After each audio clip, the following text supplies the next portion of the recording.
Jason, thanks. Now, both the public drinking water intake, which is over here, of course, toward the city, and this obsolete coal and oil-fired power plant are on the Ohio River just miles apart from each other.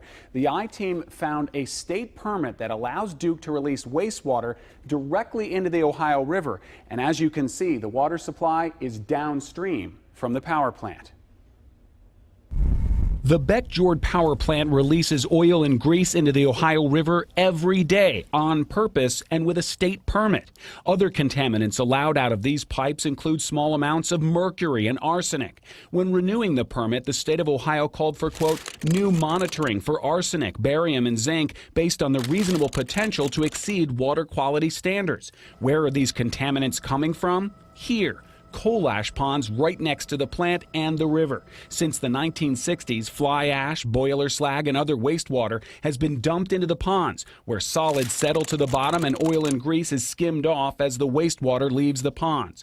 Duke is allowed to release that wastewater directly into the Ohio River. The condition of the dikes is described as poor in this 200-page EPA safety assessment from 2010. Inspectors concluded, quote, remedial action is necessary because a sudden failure of the structure would result in disruption of a public water treatment facility. Engineers noted erosion on the retaining dikes, rodent burrows, sinkholes, and mature trees growing right in the middle of an abandoned ash pond.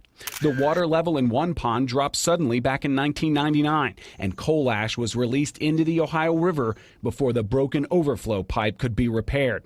Engineers were also troubled by Duke's inspection practices. Quote, currently observations by plant personnel consist of drive-by inspections.